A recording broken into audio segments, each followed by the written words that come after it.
রাজবংশের কাহিনী। গল্পের শুরু হয় দিয়া নামের এক তরুণীকে দিয়ে। দিয়া তার মা রাহেলা বেগমের সাথে একটি ভাড়া বাসায় থাকে। তাদের জীবনটা সংগ্রামের। রাহেলা বেগম একটি মানসিক রোগ আছে, ক্লেপ্টোমেনিয়া। তিনি অবচেতন মনেই দোকান থেকে জিনিস চুরি করেন। একদিন একটি বড় সুপার শপে রাহেলা বেগম কিছু দামি কসমেটিক্স নিজের ব্যাগে লুকিয়ে ফেলেন। সিকিউরিটি তাকে ধরে ফেলে। দিয়া সেখানে ছুটে যায়। দিয়া সিকিউরিটিকে অনুরোধ করে বলে, ভাই, আমার মা অসুস্থ, উনি বুঝতে পারেননি, আমি সবকিছুর দাম দিয়ে দিচ্ছি, প্লিজ পুলিশ ডাকবেন না। দিয়া তার জমানো টাকা দিয়ে পরিস্থিতি সামাল দেয়। বাসায় ফিরে দিয়া খুব কাঁদে এবং মাকে জিজ্ঞেস করে, মা, তুমি কেন এমন করো?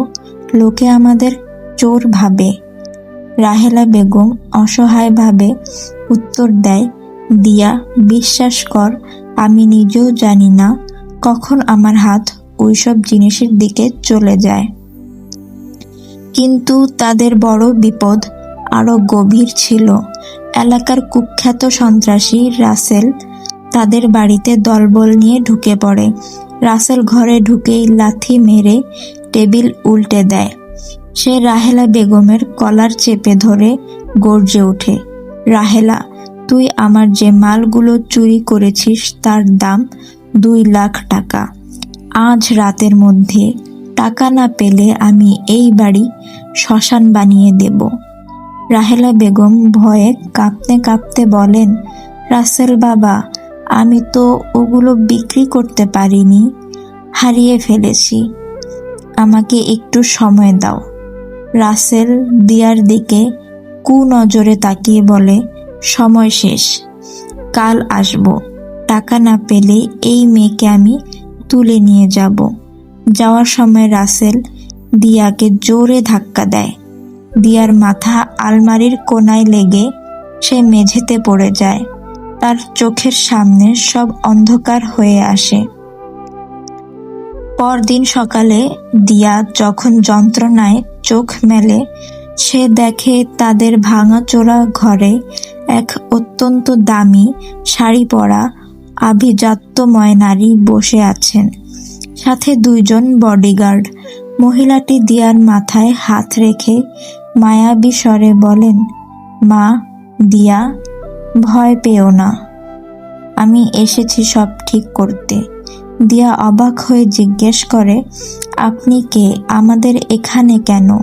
মহিলাটি উত্তর দেন, আমি সুফিয়া বেগম, তোমার আসল দাদি। তোমার বাবা আমার একমাত্র ছেলে ছিল।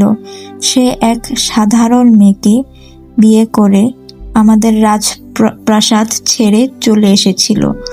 আমি এতদিন তোমাদের খুঁজেছি। ঠিক তখনই রাসেল আবার বাড়িতে ঢুকে চিৎকার করে, কই, টাকা বের কর। সুফিয়া বেগম শান্তভাবে তার বডিগার্ডকে ইশারা করেন। বডিগার্ড রাসেলের হাতে টাকার ব্যাগ ধরিয়ে দিয়ে বলে, এরপর এই বাড়ির আশেপাশে যেন তোকে না দেখি। রাসেল টাকা পেয়ে লেজ গুটিয়ে পালায়। সুফিয়া বেগম দিয়া আর তার মাকে নিয়ে লন্ডনে এক বিশাল রাজপ্রাসাদে চলে যান। সেখানে দিয়ার জন্য দামি দামি পোশাক, গয়না আর রাজকীয় সব খাবারের ব্যবস্থা করা হয়। বাড়ির সব কাজের লোক দিয়াকে রানী বলে সম্বোধন করে। দিয়া যেন স্বপ্নের রাজ্যে আছে। তবে প্রথম রাতেই খটকা লাগে। সুফিয়া বেগম দিয়ার ঘরে এসে একটি সোনালী কাপে চা দিয়ে বলেন, দিয়া, এই চাটা খেয়ে নাও, এটা আমাদের বংশের ঐতিহ্য। আর মনে রেখো, রাত 10টার পর এই ঘরের দরজা খুলবে না। বাইরে কুকুর ছাড়া থাকে, বিপদ হতে পারে। দিয়া লক্ষ্য করে সে প্রতি রাতে চা খাওয়ার পর একদম অচেতন হয়ে পড়ে থাকে। মাঝে মাঝে রাতে তার ঘুম ভাঙলে সে জানালার বাইরে কালো মুখোশ পরা প্রহরী দেখতে পায়। সে তার মাকে গিয়ে বলে, মা, আমার ভালো লাগছে না, মনে হচ্ছে আমরা এখানে রাজকীয় বন্দী। রাহেলা বেগম মা তাকে শান্ত করেন। দিয়া, অত ভেবো না, দাদি তো আমাদের ভালোর জন্যই করছেন। একদিন রাতে দিয়া বুদ্ধি করে চা না খেয়ে জানালা দিয়ে ফেলে দেয়। রাত 2টার দিকে সে চুপি চুপি ঘর থেকে বের হয়। সে সুফিয়া বেগমের ব্যক্তিগত লাইব্রেরিতে ঢুকে পড়ে। সেখানে তার বাবার একটি পুরনো ডায়েরি পায়। ডায়েরিতে লেখা ছিল, আমার মা আমাকে পাগল সাজিয়ে আটকে রেখেছে যাতে সে আমার সম্পত্তির দখল নিতে পারে। আমাকে ঘুমের ওষুধ দেওয়া হচ্ছে। ঠিক তখনই পেছন থেকে সুফিয়া বেগম হাততালি দিয়ে ঘরে ঢোকেন। তার চেহারা এখন ডাইনির মতো নিষ্ঠুর। দিয়া চিৎকার করে বলে, আপনি আমার বাবাকে এইভাবেই শেষ করেছেন, এখন আমাকেও তাই করছেন? সুফিয়া বেগম অট্টহাসি দিয়ে বলেন, তোমাদের বংশের রক্তে একটা পাগলামি আছে। তোমরা রাতে ঘুমের ঘোরে হিংস্র হয়ে ওঠো। তোমার বাবাও পাগল ছিল, তুমিও পাগল হবে। আর এই বিশাল সম্পত্তি, এটা চিরকাল আমারই থাকবে। বডিগার্ড, একে ধরে ওর ঘরের তালা বন্ধ করে দাও। দিয়া বাঁচার জন্য দৌড় দেয়, কিন্তু বডিগার্ডরা তাকে ধরে ফেলে, ইনজেকশন দেয়। দিয়া আবার অন্ধকারে তলিয়ে যায়। হঠাৎ দিয়ার কানে ভেসে আসে তীব্র যান্ত্রিক শব্দ, বিপ বিপ বিপ। সে চোখ মেলে দেখে সে এক সাদা ঘরে শুয়ে আছে। তার নাকে অক্সিজেনের নল। পাশে তার মা রাহেলা বেগম জীর্ণ পোশাকে বসে কাঁদছেন। দিয়া অস্ফুট স্বরে বলে, মা, দাদি কোথায়? আর সেই বড় প্রাসাদ? রাহেলা বেগম দিয়াকে জড়িয়ে ধরে হাউমাউ করে কেঁদে ওঠেন। মা রে, তুই জ্ঞান ফিরে পেয়েছিস?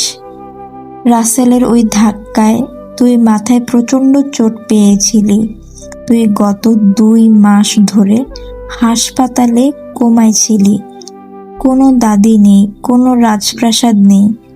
আমরা ওহাইওর সেই ছোট্ট শহরের হাসপাতালেই আছি। দিয়া স্তম্ভিত হয়ে যায়।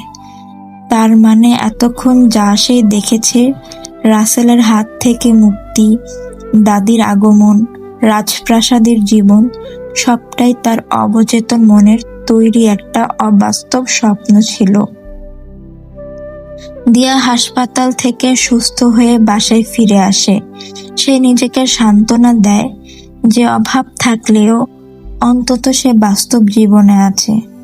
কিন্তু ঠিক 2 দিন পর তাদের জীর্ণ বাসার সামনে একটি দামি পাজেরো গাড়ি এসে থামে। গাড়ি থেকে ঠিক সেই একই আভিজাত্যময়ী মহিলা সুফিয়া বেগম নেমে আসেন। তিনি দিয়ার দিকে তাকিয়ে ঠিক স্বপ্নের সেই একই হাসি দিয়ে বলেন, তুমিই কি দিয়া? আমি তোমার দাদি সুফিয়া বেগম। আমি ইংল্যান্ড থেকে তোমাদের নিতে এসেছি। দিয়ার শরীর হিম হয়ে যায়। সে বুঝতে পারে না এটা কি কোনো কাকতালীয় ঘটনা, নাকি তার কোমার স্বপ্ন আসলে ভবিষ্যতের কোনো সংকেত ছিল, নাকি সে আবারও কোনো নতুন বিপদে পড়তে যাচ্ছে। দিয়া কি আসলেই ভবিষ্যৎ দেখতে পেয়েছিল, যার ফলে দাদি আসার আগেই সে সব জানতো? দাদি কি আসলেই ভালো মানুষ, নাকি স্বপ্নের মতোই তিনি দিয়াকে বন্দি করবেন?